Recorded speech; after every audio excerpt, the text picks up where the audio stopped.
ঢাকায় চলচ্চিত্রের movie Lord ও দানবীর খ্যাত অভিনেতা মনোয়ার হোসেন ডিপজল পালন করছেন বাংলাদেশ চলচ্চিত্র শিল্পী সমিতির সাধারণ সম্পাদকের দায়িত্ব। পাশাপাশি নতুন বেশ কিছু সিনেমায় কাজ নিয়েও ব্যস্ত আছেন।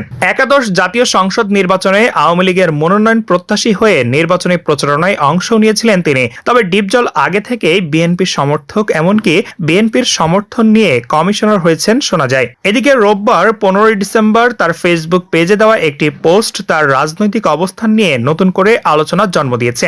সে পোস্টে তিনি বিএনপির ব্যানারে নিজের ছবি দিয়ে বিজয়ের শুভেচ্ছা জানিয়েছেন। শুভেচ্ছা বার্তায় তিনি লিখেছেন, 16 ডিসেম্বর মহান বিজয় দিবস। যাদের মহান আত্মত্যাগে আমাদের এই স্বাধীনতা, সেই সব বীর শহীদদের প্রতি গভীর শ্রদ্ধাঞ্জলি। তিনি আরো লিখেছেন, লাখো শহীদের রক্তে লেখা বিজয়ের এই ইতিহাস মুক্তির বার্তা নিয়ে বারবার ফিরে আসুক ডিসেম্বর মাস।